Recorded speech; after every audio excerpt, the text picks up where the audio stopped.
Bonjour et bienvenue dans les matins de l'ENAIC, ravi de vous retrouver aujourd'hui. Et aujourd'hui, nous serons avec Michel Mauvillieu. Il va nous présenter le CMAI, le Centre municipal d'accueil et d'information.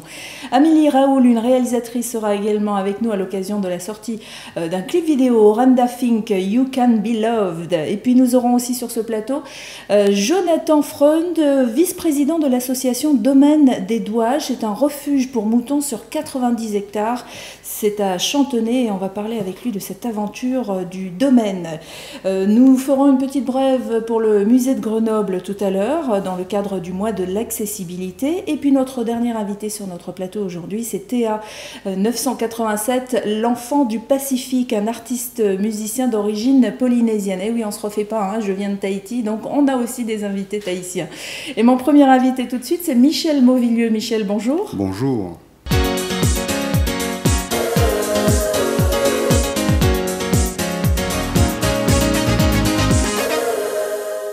Alors ce CMAI, ça a été une vraie découverte pour moi parce que je suis une toute nouvelle parisienne et alors je me suis aperçue, mais je pouvais faire appel au CMAI pour m'aider à m'installer sur le territoire français. Vous n'êtes pas la première à me dire ça, effectivement. Beaucoup de gens ne connaissent pas notre existence, pourtant nous existons depuis les années 70. Ah oui, quand même. Donc, d'abord, je voudrais vous remercier de votre invitation, justement pour parler de ce CMAI, pour le faire connaître. C'est une très bonne chose pour nous. Donc, c'est un service de la mairie de Paris. Je le précise en début de propos parce qu'on a tendance parfois à nous confondre avec une association. L'action n'est pas la même. Donc, je précise que nous sommes bien un service de la mairie de Paris. Voilà. Ouvert aux ultramarins. Aux ultramarins. D'où qu'ils viennent. D'où qu'ils viennent. Donc, nous avons une mission d'aide et d'accompagnement au profit des originaires d'outre-mer qui entreprennent des démarches. Alors, ces démarches, elles peuvent être... juridiques. Je ne sais pas, j'ai un pas problème... uniquement, oui. Pas uniquement. Ça uniquement. peut être une question de logement, un problème social, quelqu'un qui nécessite un soutien ou un hébergement. Ça peut être... Mais imaginons justement que j'arrive sur le territoire en France et que j'ai un problème de logement. Comment est-ce que je suis accueillie dans ce type de centre? Est-ce qu'on ne va pas me juger en me disant ben alors, tu aurais dû te renseigner avant ou... D'abord, comme tout Français, vous irez dans une mairie pour vous enregistrer en tant que demandeur de logement. Et après, vous aurez entendu parler de nous, vous viendrez nous voir en disant, voilà, j'ai fait une demande de logement, je viens vous voir, etc. Vous serez ni jugé, vous serez bien accueilli, et on s'occupera de vous. D'accord, parce que c'est vrai qu'on peut se poser la question de se dire, oh là là, je vais dans un service un peu officiel, demander quelque chose, et est-ce que, comme c'est des gens de l'outre-mer, ils vont pas me dire... Ils vont pas essayer de me juger et me rendre coupable de quelque chose que j'aurais pas réussi à faire. Pas du tout, justement. Nous sommes là pour aider et accompagner les gens. Nous ne sommes pas là pour les juger et les mettre mal à l'aise. Justement, on est là pour faire en sorte que le manque de continuité territoriale soit compensé par la qualité de l'accueil. Et voilà, et nous sommes en mesure d'informer les gens, etc. Parce que nous connaissons notre métier. Et vous faites aussi du soutien psychologique? Oui. Alors, il y a, sur la base d'une consultation par semaine, comme pour l'aide juridique également, il y a des permanences assurées par un psychologue et un avocat. Donc, un exemple de pourquoi j'irai voir le CMAI et demander un soutien psychologique. Par exemple, si je n'arrive pas à me faire au territoire français, aux coutumes... Vous pouvez aller voir également un autre psychologue. Simplement, nous offrons cette possibilité. Et je pense que, globalement, ce qui est dit du CMAI, c'est que les gens disent que chez nous, nous leur consacrons du temps. D'accord. Voilà. Est-ce que ce sont des services gratuits? Tout à fait. Tous les services proposés au CMAI sont gratuits? Tout à fait. Donc, que ce soit pour l'emploi-formation, une aide, en tout cas... de l'accompagnement. Voilà, de l'accompagnement, une assistance sociale. Donc là, c'est pareil, j'ai peut-être un problème dans ma famille, etc., et que je veux des réponses. Tout ça est gratuit. Tout à fait. Vous avez besoin vous êtes à la recherche d'un hébergement d'urgence, vous avez besoin d'un soutien financier, vous venez chez nous et l'assistante sociale vous reçoit. Et alors, qu'est-ce que vous allez demander comme papier, comme document? Alors, je vais pas rentrer. On s'assure simplement que la personne est bien française, tout simplement. D'accord. Donc, carte d'identité. Exactement, exactement. Ou passeport. Je voudrais revenir tout à l'heure sur un point que vous avez abordé. Vous disiez, j'arrive en France. Oui. Nous, notre compétence, elle est sur Paris. D'accord. Donc, si vous arrivez à Marseille, il nous sera difficile de nous occuper de vous. Parce que nous, ce service, si vous voulez, la maire de Paris l'a mis en place pour que... Enfin, elle a continué, poursuivi l'existence de ce service, pour aider les Parisiens originaires d'outre-mer. D'accord. Alors, ça, c'est spécifique à la mairie de Paris. C'est ça. Ceci étant... imaginons que je suis à Marseille, puisque vous avez pris l'exemple de Marseille. Vous pouvez peut-être me diriger si jamais je vous envoie une question ou une autre via le site. Je peux vous informer. Oui, voilà, me dire, bon ben voilà, nous on peut rien faire pour vous puisqu'on est situé à Paris, mais éventuellement aller voir telle adresse ou telle personne. Et c'est le I de information. D'accord. Vous avez le I de information, c'est très important. Alors j'aimerais préciser quand même que, s'agissant du soutien social, le principe du soutien social en France, c'est qu'il est sectorisé. C'est-à-dire que si vous habitez, je ne sais pas, vous habitez Puteaux, vous ne pourrez pas venir voir un secteur social à Paris. Vous devez consulter le secteur social de votre commune de résidence. Oui. Donc, notre assistante sociale, elle travaille seule, elle est énormément demandée, ce qui fait que nous partons sur le principe qu'elle s'occupe en priorité des personnes qui habitent Paris. Paris, d'accord. Alors, quand je dis Paris, c'est... à l'intérieur du périphérique, 75. Pas l'Île-de-France. Pas l'Île-de-France. Oui. Alors, pour certaines situations urgentes, il lui arrive de déroger à ce principe et de s'occuper de la personne en question. Ça, c'est pour l'assistance sociale. Mais est-ce que pour les autres services, si on fait partie de l'Île-de-France, on peut quand même faire appel à vous ? Plus de 70% de nos usagers, pour les autres secteurs, sont originaires d'Île-de-France. Alors, j'ai vu dans vos missions que vous proposez également une cellule emploi-formation. Oui, là aussi, c'est une cellule qui fait de l'accompagnement. On s'est souvent rendu compte que beaucoup de nos compatriotes, quand je dis compatriotes, c'est l'outre-mer en général, quand ils entament une démarche de recherche d'emploi, ils ne sont pas forcément bien armés au début. Ils n'ont tout simplement pas un CV mis à jour ou même un CV tout court. Ils ont besoin d'une aide pour la lettre de motivation. Et en plus, donc, la personne qui est responsable de ce secteur chez moi est en mesure de donner des pistes, d'aider à la rédaction du CV, voire le faire elle-même souvent. Ceci étant, Pôle emploi s'en charge aussi. Alors la différence entre nous et Pôle emploi, c'est que chez nous, on consacre du temps aux gens. D'accord. Voilà. Donc vous prenez le temps pour les ultramarins à vraiment leur expliquer. S'il vient de Mayotte et qu'il a peut-être du mal à s'exprimer en français, vous allez l'aider. Idem pour la Réunion, la Nouvelle-Calédonie. C'est toute la difficulté, enfin c'est toute la différence plutôt entre nous et Pôle emploi, c'est que ma conseillère emploi, si je puis dire, elle ne traite pas, elle toute seule, simultanément 300 personnes. Bien sûr. Voilà. La formation, vous la voyez de quelle manière ? C'est-à-dire que vous proposez éventuellement aussi des formations ? Alors, quand vous repartirez de chez nous, vous ne repartirez pas avec une formation OK. Nous, ce qui se passe, c'est que la responsable emploi-formation a un réseau. Elle a des pistes, elle sait comment ça se passe, elle peut vous trouver quelque chose, elle peut vous informer quant au financement de la formation, les choses comme ça. Voilà. Oui, si j'arrive à Paris et que je vois que mon expérience professionnelle, par exemple, ne suffit pas et qu'il faudrait que je me forme sur quelque chose d'autre pour ajouter, avoir une valeur ajoutée à mon CV, tout à fait. Là, je peux demander ce que je peux faire et comment je peux en bénéficier. Voilà, l'emploi, c'est vraiment du travail d'accompagnement, de conseil, d'information, voilà. D'accord. Donc, puisque c'est un service de la mairie de Paris, on va directement à la mairie de Paris. On vient chez moi, je vais vous dire où je me trouve. Alors, si vous allez à l'hôtel de ville, vous ne me trouverez pas. Ah, zut. Donc on a bien fait de le demander. J'allais le préciser de toute façon. Donc, le CMAI se trouve donc au 25 rue Léon Frot. Donc, Frot s'écrit F-R-O-T. C'est dans le 11e arrondissement. Et on prend la ligne 9. On prend la ligne 9, tout à fait, et c'est la station Charonne. Charonne. Et donc, il s'est bien indiqué quand on sort. Il n'y a aucun problème. À la sortie du métro, vous avez un panneau qui indique le centre municipal d'accueil et d'information. Et vous pouvez téléphoner. Donc, le téléphone, c'est le 01 55 25 27 70. C'est ça. Voilà. Et de toute façon, si vous n'avez pas eu le temps de le noter, rassurez-vous, on vous le mettra sur notre page Facebook. Donc c'est ouvert du lundi au vendredi, de 9h à 16h15, 16h45. Voilà, c'est ça, oui. Et si vous voulez en apprendre plus, eh bien vous allez sur le site de la ville de Paris, hein, c'est www.paris.fr, et vous allez voir que vous allez trouver facilement la cellule CMAI, c'est-à-dire le Centre municipal d'accueil et d'information des DOM-TOM, puisque ce centre est dédié aux ultramarins que nous sommes et à tous les ultramarins qui auraient besoin, d'où qu'ils viennent, qui auraient besoin d'une assistance juridique, qui auraient besoin d'un soutien psychologique, d'une assistante sociale. Attention, pour l'assistante sociale, c'est si vous êtes dans Paris, pas dans l'Île-de-France.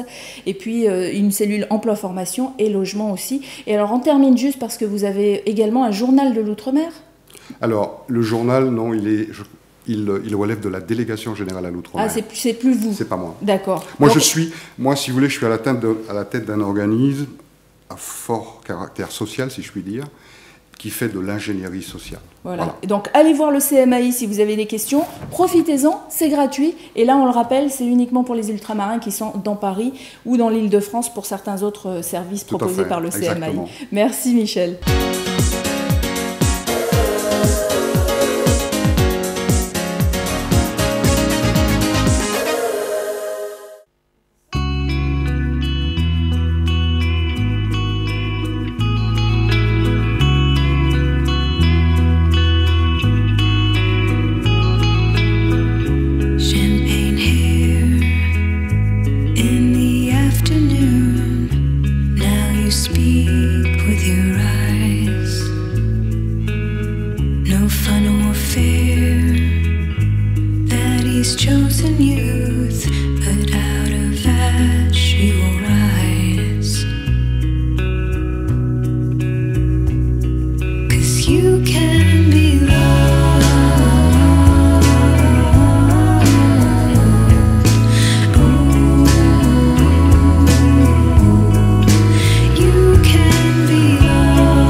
Can Be Loved avec une artiste qui s'appelle Orinda Fink et c'est une américaine. Alors comment cette aventure est née là? On vient de voir ton clip, celui que tu as réalisé.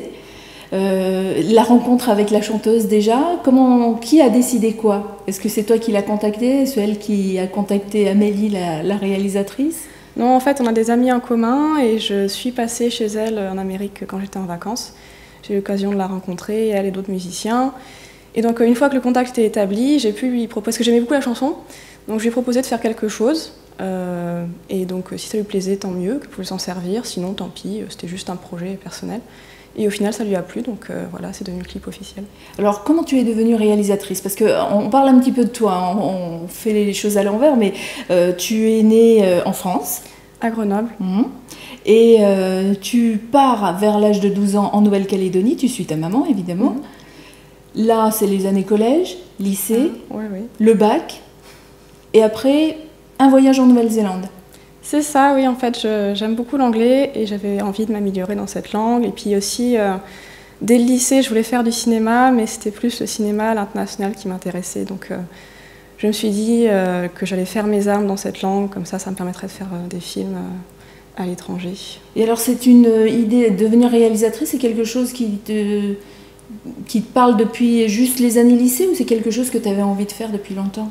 Ça fait longtemps que j'aime beaucoup regarder des films et que je suis cinéphile. Après, à partir du collège, je me suis dit que j'aimerais beaucoup travailler dans ce milieu, mais je ne savais pas encore à quel poste exactement. J'en ai essayé beaucoup pendant mes études. Par exemple j'ai fait pas mal de déco à un moment. J'avais fait de déco quoi, cinéma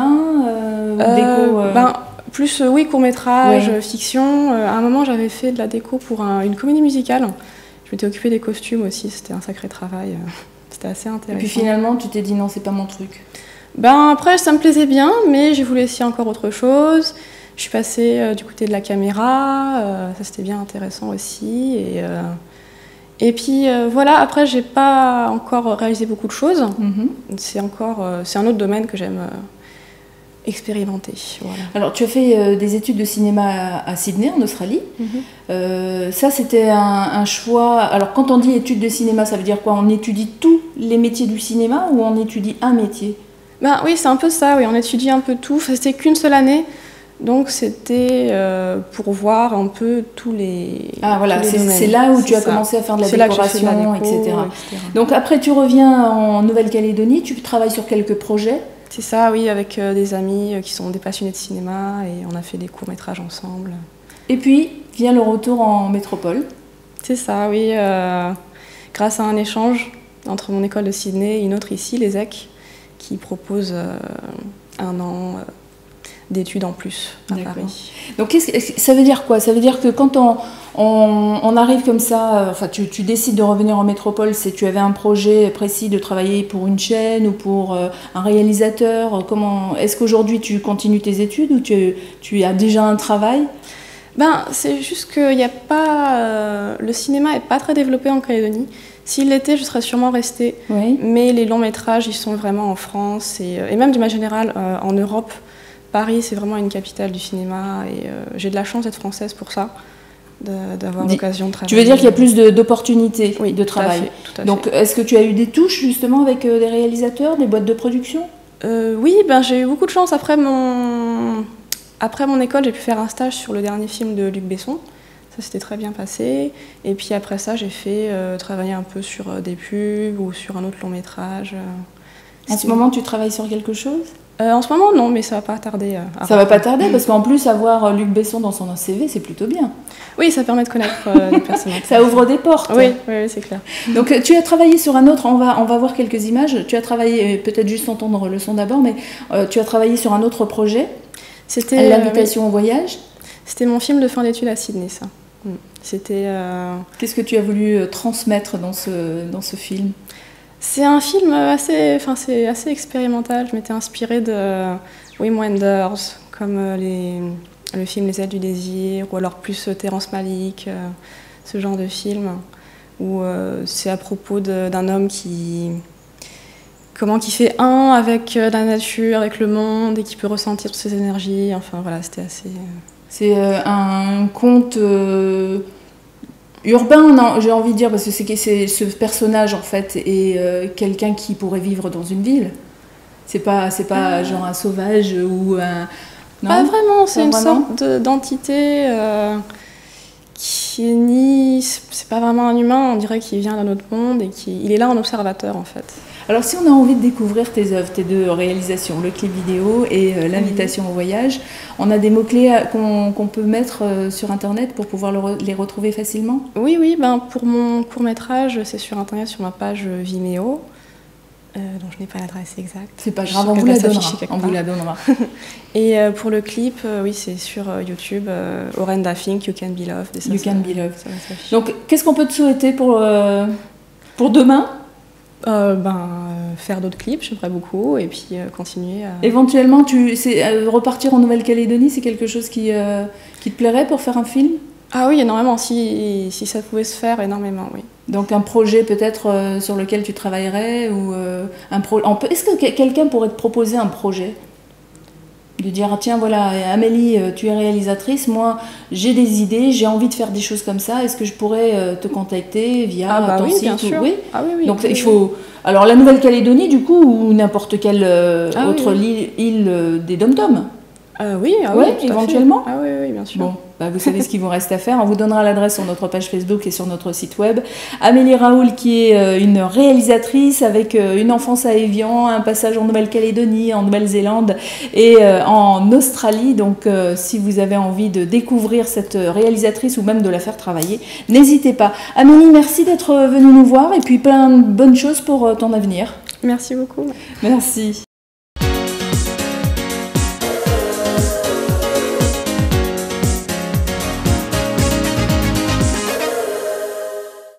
Jonathan Freund est notre prochain invité. Il est le vice-président de l'association Domaine des Douages. C'est un refuge pour moutons sur 90 hectares et c'est dans la Nièvre. Jonathan, bonjour. Bonjour, merci pour votre invitation. Avec plaisir. J'ai suivi vos aventures depuis plusieurs mois sur Facebook tout d'abord. Oui. Il y avait une pétition qui était lancée sur Internet pour sauver les 750 moutons du domaine. Tout à fait. Alors racontez-nous un petit peu cette histoire. Alors ce qui s'est passé, c'est qu'on a été menacé d'expulsion par la banque qui avait saisi l'ancien propriétaire. Et donc nous, ce qu'on voulait, c'était récolter les fonds pour pouvoir racheter le domaine où nous sommes afin de préserver nos animaux. Voilà. Alors votre maman avec qui vous travaillez sur le domaine Tout à fait. est une ancienne... j'allais dire productrice, non, c'est pas productrice, éleveuse. Voilà, reconvertie, Ouais. voilà. C'est effectivement, c'est une reconversion. On a eu un jour un déclic en se disant, on peut plus, et on a arrêté tout ça. On a commencé à garder nos animaux, à en recueillir parce qu'il y avait toujours des gens qui avaient des animaux, et malheureusement, quand vous avez un chat, un chien, vous pouvez l'amener à la SPA. Ouais. Quand vous avez un mouton, une vache ou un cheval, c'est tout de suite plus compliqué pour les replacer. Ça veut dire que les premiers moutons du domaine, c'était des moutons d'élevage destinés à être consommés. Voilà, sauver de l'abattoir, voilà, tout à fait. Et puis vous décidez, avec votre mère, de décider que ces moutons ne doivent pas être tués pour être mangés, mais qu'ils ont le droit de vivre tranquillement tout à fait. sur Alors, le domaine. Au début, on a fait ça un peu comme ça, on n'a pas créé l'association tout de suite, donc ça a été très compliqué parce que forcément, il n'y avait plus de revenus, donc on a vendu tout ce qu'on pouvait pour réussir à nourrir les animaux. Ensuite, on a créé cette association. On a eu de nouveaux animaux qui ont été saisis ou bien sur des exploitations par des grosses fondations. Oui, vous êtes devenu un refuge pour d'autres animaux. C'est ça, voilà. Plus de ceux que vous aviez déjà. Tout ce qui est, voilà, tout à fait, tout ce qui est animaux de ferme. Malheureusement, quand les gros éleveurs sont saisis, il n'y a pas d'autre choix généralement pour leurs animaux que de retourner dans des élevages ou dans des élevages. Oui. Et on est la seule structure en Europe permettant donc de récupérer tous ces animaux. Qu'est-ce qui a fait le déclic? C'est-à-dire que quand on élève des moutons destinés à être utilisés pour de la viande, à être mangés, qu'est-ce qui fait le déclic qu'un jour on dit, non, moi je peux plus les tuer, je peux plus les envoyer à l'abattoir? Il y a eu quoi? Vous avez changé d'alimentation? Oui, on est végétarien déjà, voilà. Végétarien voilà. Non, on est devenu. Vous êtes devenu voilà, végétarien. Tout à fait. Et pour vous, ça a été facile parce que, on va dire, c'est le rêve d'une maman. Est-ce que c'est aussi le rêve du fils? Moi, je pense que si ça ne me plairait pas, je ne serais pas là aujourd'hui et je ne serais pas aujourd'hui sur l'association. Donc c'était quelque chose d'évident aussi pour vous? Oui, tout à fait. Il n'y a pas eu de préparation psychologique? Non, ça s'est fait un peu comme ça. Comme je vous dis, au début, on a eu beaucoup de mal parce que c'est vrai que c'est pas évident pour trouver des fonds. À l'heure actuelle, pareil, on ne touche aucune subvention, rien. On veut uniquement des dons et des parrainages. Et alors, cette fameuse pétition lancée il y a quelques mois, vous récoltez quelques 70 000 signatures. Voilà.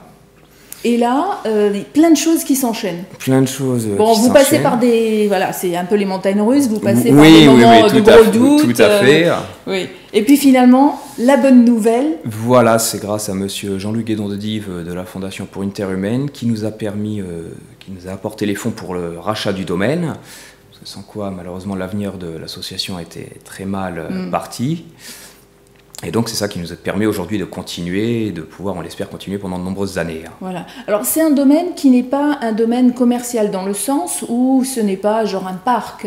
Du tout. Et vous ne faites pas d'entrée payante, voilà, etc. Donc, aujourd'hui, comment vous faites pour vivre et comment vous faites pour faire vivre le domaine? Et ben, comme vous le dites, on est une des rares associations, quand un animal vient chez nous, il irait jusqu'à sa mort, je veux dire naturelle. Vous allez dans un refuge SPA, quand vous allez prendre un chien, vous payez quelque chose pour les frais vétérinaires, donc il y a une rentrée d'argent quelque part. Nous, on vit uniquement des donations des particuliers. Donc des mécènes qui tout à vous fait. aident. On ne touche aucune subvention, on a mis au point un système de parrainage. Donc pour 35 €, les gens peuvent parrainer un mouton par an. Et de temps en temps, on leur envoie des nouvelles. Ça peut être une bonne idée cadeau. Il y en a il y en a qui offrent le parrainage. Vous offrez le parrainage tout à fait. Et on peut nommer un mouton, par exemple. Voilà, tout à fait. Les gens, après, leur trouvent un nom. Je ne sais quoi. Bon, c'est pas toujours évident, je vous cache pas, au milieu des 750-800 animaux, quand il faut la photo de tel mouton et que... Mais on essaye de... Donc aujourd'hui, le domaine est sauvé. C'est un beau domaine, 90 hectares en un seul bloc. Est-ce que quelque part, vous n'avez pas des envies d'ouvrir ce domaine au public et peut-être de faire payer une entrée pour faire visiter la ferme? Parce qu'aujourd'hui, on pourrait vous appeler une ferme... pédagogique. Oui, voilà. C'est pas là le but premier. Le but premier n'est pas, je veux dire, de faire de l'argent. Voilà, on fait ça pour les animaux. C'est sûr qu'on est toujours un peu ric-rac d'un point de vue financier. Les grosses associations nous aident occasionnellement pour tout ce qui est aliments, foin, frais vétérinaires.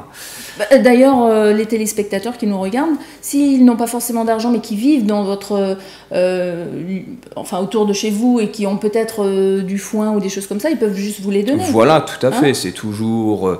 toujours appréciable. Voilà. Après, il nous faut environ 90 tonnes de foin par an. Donc c'est tout de suite, voilà, c'est pas avec quelques brindilles qu'on peut... Mais bon, un petit peu, c'est vrai qu'après, on peut en avoir. Donc les enchères ont été remportées, ça c'est la bonne nouvelle. On l'a dit, ça veut dire qu'aujourd'hui, le domaine n'est plus en sursis. Voilà. Il existe. Et le domaine a pour vocation, et ça on le rappelle, c'est de sauver les animaux de la ferme. Donc on voit quelques photos, il y a des moutons évidemment, mais il n'y a pas que des moutons, il y a des poules, des coqs. Il y a des chevaux, là on est sur le point de recueillir une vache, on récupère, on fait tout sauf les chiens et les chats parce qu'il y a des structures qui sont spécialisées pour ça. C'est ça. On est donc la plus grosse en Europe. Je sais pas, moi j'ai une poule à la maison, je déménage, je peux plus... Vous savez pas quoi en faire, vous nous contactez, vous pouvez l'amener on l'apporte au domaine. Voilà, on ne demande rien, il n'y a pas de... Et éventuellement, moi, pour aider, je peux donner des sacs de graines ou des choses comme ça. Ou faire le parrainage de l'animal que vous amenez pour un an. Ouais.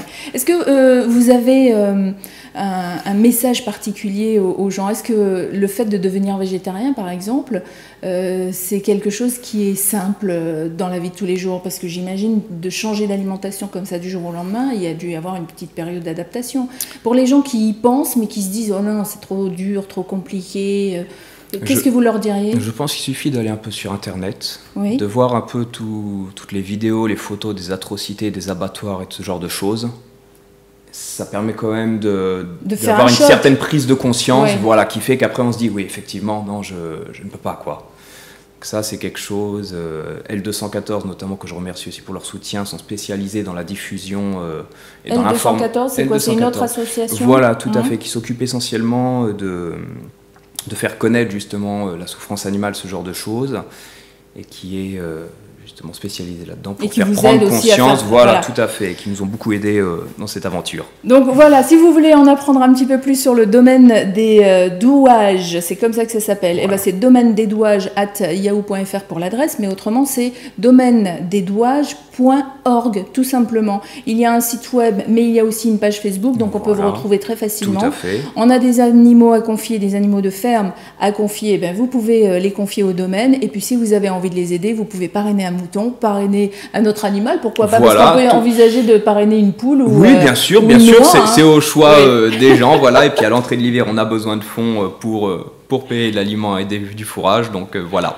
Voilà, donc allez sur le site, allez sur la page Facebook et vous aurez encore plus d'informations. Autrement, si vous n'avez pas eu le temps de noter tout ça, vous êtes en train de faire la cuisine, vous êtes en train de préparer les enfants pour aller à l'école, eh bien rassurez-vous, on mettra toutes ces informations sur notre site et notre page Facebook. Merci Jonathan. Merci à vous.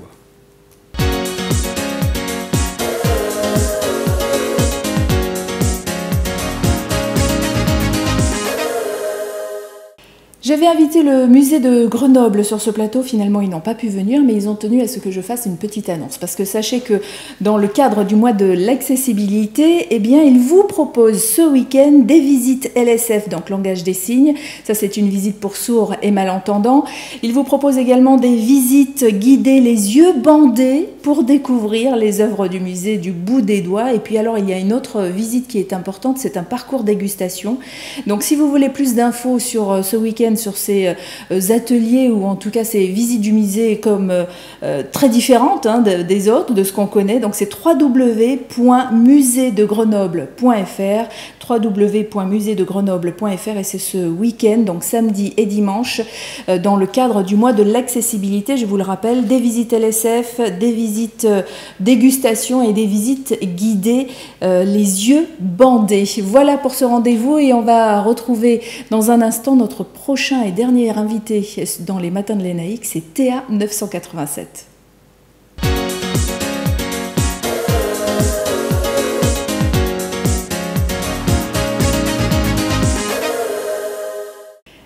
Mon dernier invité sur ce plateau, et il s'agit de Théa 987. Bah oui, j'ai dit Théa 987 tout à l'heure, mais c'est 987 qu'il faut dire. Théa, bonjour. Bonjour. Alors, l'enfant du Pacifique, pourquoi du Pacifique ? Parce que je viens de Tahiti, oui. Effectivement. Donc voilà, pour juste la petite histoire, né en Polynésie et arrivé ici à l'âge de 2 mois, donc avec un papa Fa'amu.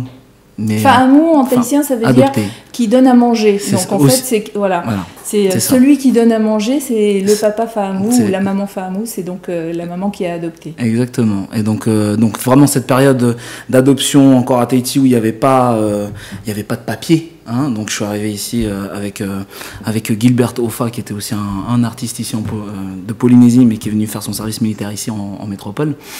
Donc c'était quoi, un tonton au départ, ce papa Fa'amu Non, c'était un ami de la famille. Un ami de la famille. Voilà, un ami de ma famille biologique. Qui n'avait pas d'enfant, effectivement. Et donc moi je suis arrivé ici à l'âge de moi. Et j'ai grandi ici. Et pourquoi l'enfant du Pacifique ? Parce que voilà, je me fais en gros office et fervent défendeur de la culture polynésienne et de la culture du Pacifique. On a le triangle polynésien et donc effectivement ça va plus loin que la Polynésie, puisqu'on va de la Nouvelle-Zélande à l'île de Pâques, Hawaï, etc. Et pour pas fermer non plus, tu vois, pour pas rester en état d'esprit communautariste, je suis que tahitien, je parle pas aux autres. Non, on est ouvert aussi à la Nouvelle-Calédonie, et puis voilà, il y a beaucoup de Kanaks et de Wallisiens aussi qui vivent ici en métropole, donc voilà. Mais comment on fait pour promouvoir une culture qui, au fond, est loin, parce que tu es venu vivre en métropole.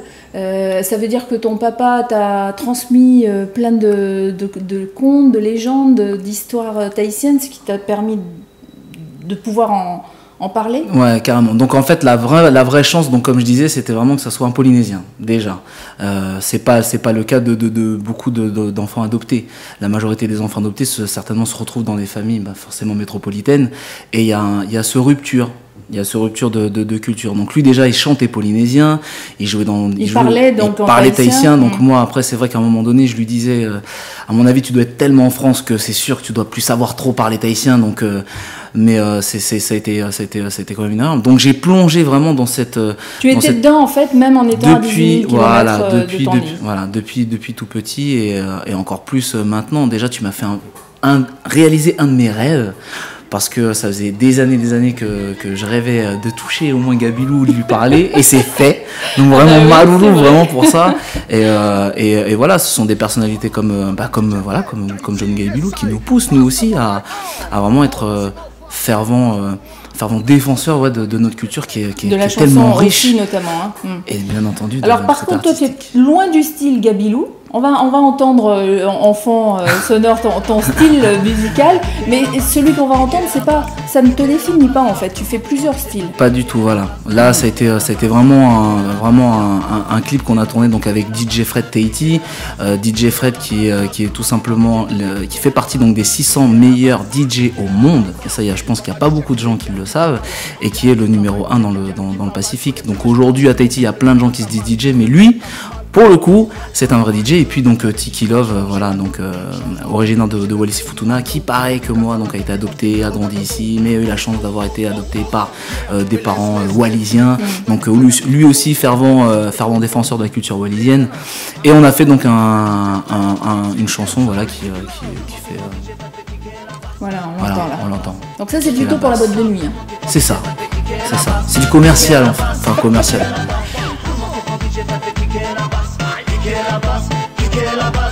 Kicker la basse. Voilà. Kicker, c'est donner un coup. C'est exactement ça. Et donc la basse à Tahiti, ouais. Notamment à Papeeno, où on est là, ou même au Faleute, où il y a les jeunes Polynésiens qui ouvrent à fond le coffre avec les basses et tout ça. Et donc DJ Fred qui kick la basse, c'est exactement représentatif du truc. C'était quelque chose de logique. Exact. C'est un titre que tu distribues quelque part. C'est un CD qui est sorti. Oui. Non, alors c'est pas un CD, c'est pas en libre téléchargement, mais tu peux l'avoir sur iCloud ou même iTunes aussi. Et voilà quoi. Après, je sais que c'est partout dans les radios. Ouais, on peut le trouver assez facilement. On met un mot-clé sur internet pour le retrouver. Soit DJ Fred Tahiti qui a aussi sa web TV, ou même moi, j'ai ma propre web TV, donc TA987. Et alors, il y a une aventure que tu es en train de vivre en ce moment. Ouais. C'est un concours de chant. Voilà. De chant ou de musicien, c'est quoi donc c'est un concours de chant donc qui s'est arrêté pour moi samedi dernier. C'était le Vocal Tour. Donc le Vocal Tour, c'est le concours de chant numéro 1 sur le web. Et ce sont les fondateurs notamment de The Voice et de The Voice Kids qui ont fondé donc le Vocal Tour avec pas mal de partenaires, Zik Me Up. Donc voilà, et donc on était des milliers, et donc je suis arrivé sur l'île de France et j'ai fini donc parmi les finalistes. Et combien de finalistes? Il y en avait une centaine. Ah oui, une centaine de finalistes. Et on est resté une trentaine ou une quarantaine. Donc voilà. Ce Vocal Tour est terminé ou il y a une autre Ce Vocal Tour est terminé. Donc la finale régionale s'est déroulée donc samedi dernier. Mais donc voilà, pour moi ça c'est fini. C'est une expérience de plus à mettre sur ton CV. Première expérience, réellement. Ouais. Donc c'est vraiment mon premier concours de chant que j'ai fait depuis toute ma vie d'artiste. C'est bizarre d'ailleurs, parce que quand on sait que tu as démarré tout petit, la musique, la chanson... Par contre, tu as appris tout seul à jouer du ukulélé. C'est pas ton papa qui te l'a appris. Non, il m'a interdit de faire de la musique. C'est vrai, pourquoi? Parce qu'il me disait d'abord les études, et je pense qu'il avait... mon grand-père, donc son papa, lui disait tu ne feras jamais ce métier de, entre guillemets, de bon à rien. Ouais. Tu es parti, tu es le seul de la famille à faire ton service militaire, donc tu vas aller en France et tu vas faire un vrai travail. Et c'est quoi un vrai travail pour le grand-papa? Un vrai travail, c'était tout sauf la musique. Oui. Donc tu avais choisi quoi, par exemple, dans les études? J'ai un bac plus 2, donc j'ai eu mon BTS informatique de gestion option administrateur de réseau. Je crois que tu allais me dire genre comptable. Non, pas du tout. Donc là, mon dernier poste en date, c'était SDM, donc Service Delivery Manager. Donc je faisais de la gestion de projet informatique. Ah, projet informatique, d'accord. Voilà. Oui, en fait, tu restes aussi un peu dans l'informatique au niveau de la musique. Parce que tu composes. Aussi. Oui. Alors tu es venu avec ton ukulélé? Oui. Je suis parce venu que tu donnes aussi des cours de ukulélé. Oui, donc j'ai fait des cours ouverts, qui sont sur internet par le biais de notre association, l'association Toanui, qui signifie Grand Guerrier, dont on vient de finir notamment le spectacle. Voilà, on a bouclé un nouveau spectacle qui s'appelle La naissance de Toanui. Et c'est un spectacle qu'on peut voir à Paris? Bien sûr, qu'on a déjà pu voir nous en Savoie. Enfin voilà, on a tourné. Vous l'avez présenté en Savoie? On l'a présenté déjà en Savoie. En avant-première. C'est ça, en avant-première. Et les Parisiens vont pouvoir en profiter juste J'espère après. Bientôt. Et puis bientôt, ça veut dire quoi? Dans quelques mois? Ouais, dans quelques mois. Dans quelques mois. Bon, on en reparlera. Dans quelques mois. Donc ça, c'est quoi? C'est une comédie musicale? C'est pas une comédie musicale, mais en tous les cas, même pas une pièce de théâtre. C'est vraiment un mix entre ce qu'avait apporté Gilles Hollande à l'époque. Hein. C'est un spectacle de danse alors? Oui. D'accord. Voilà. Toanui, de toute façon, c'est vraiment pour, pareil, pour la promotion de la donc culture danse polynésienne, promotion de la danse polynésienne avec le groupe Toanui. C'est ça. Avec donc la mise en avant de l'histoire de notamment la présidente, donc d'Ornella Ruta, qui est originaire de Papineau. Qui voilà comment son arrivée en France, comment elle a vécu les choses, comment elle est rentrée, il y a une rupture, donc c'est ça qui est assez marrant parce qu'elle vient de Polynésie et donc et c'est quand elle arrive ici en métropole qu'elle se rend compte à quel point la richesse de la danse, de toute la culture polynésienne est omniprésente en elle, et donc voilà un peu son arrivée. D'accord. Donc un spectacle qu'on découvrira dans quelques mois et il reviendra sur notre plateau pour nous en parler. TA987, tu as un site web où on peut te rejoindre, une page J'ai une officielle. page Facebook, voilà, page Facebook. TA987, donc l'enfant du Pacifique. Et puis sinon dans l'actu, donc vendredi, voilà, casting de la nouvelle star. Ah oui, tu veux ça. Alors t'as commencé un concours, tu t'es dit je vais tous les faire là maintenant. On t'aide et tout, comme ça au moins c'est fait. Comme ça c'est fait. Et puis voilà, oui c'est bon, vrai. il y a The Voice après, hein. Il y a si. D'accord. Donc la nouvelle star, on te souhaite plein de bonnes choses. C'est très gentil. Tu nous grattes un petit truc. Et est-ce que c'est facile à apprendre le ukulélé? Je veux pas dire super simple. Le ukulélé en lui-même, c'est très simple, d'accord. Avec les accords, c'est aussi c'est simple aussi. Le placement c'est pas le plus c'est pas le plus dur. Le plus dur chez nous à Tahiti, c'est l'enchaînement. C'est la rythmique. Oui, c'est ça. C'est la rythmique. Parce qu'il y a plusieurs rythmes qu'on peut donner au ukulélé. On peut donner un rythme lent, un rythme rapide. Hula, valse, kaina. Kaina, c'est quelque chose de plus rapide. Plutôt, oui, enfin, dans le style, quand on dit style kaina à Tahiti, c'est quelque chose qui est très nature, on va dire ça comme ça. Voilà, hein? Sauvage. Oui.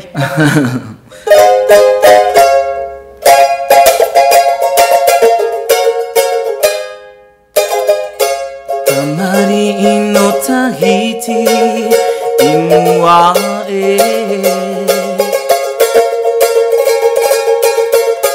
Tamari no Tahiti imua ati a ini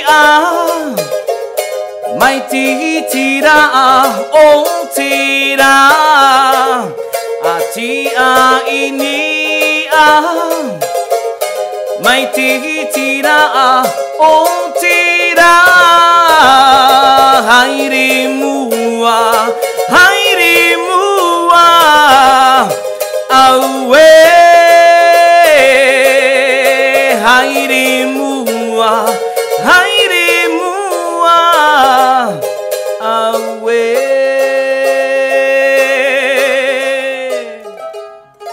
C'est une surprise parce que je ne m'attendais pas à ce qu'il change. Je pensais qu'il allait juste gratter. Mais vous avez eu le cadeau de TA987. Donc un peu de moderne, un petit peu de traditionnel. Voilà. Et pour le ukulélé, c'est pareil. Quand on vient apprendre à jouer du ukulélé avec toi, tu varies les styles. Je vais vraiment apprendre déjà toutes les... parce qu'il y a beaucoup d'introductions, donc comme je disais, hula, valse, kaina. Donc vraiment apprendre typique chez nous. Combien coûte un cours de ukulélé ? Moi je crois que je suis moins cher de tout pareil. J'ai entendu 80 €. Moi. Et alors toi, tu as combien ? Non, je suis largement pas... Bon, moins cher. 20, ouais, 20... Voilà, vous le contactez sur la page Facebook. Ouais, entre 20 et 40, ouais. C'est ça, 40 € pour aller apprendre à jouer du ukulélé. Tu donnes des cours en plein Paris en plus. Aussi. Donc, allez sur la page Facebook de TA987 ou bien sur son site et puis on vous donnera toutes les infos sur notre page à nous et sur notre site. Merci Théa. Maruru, les mecs, merci beaucoup.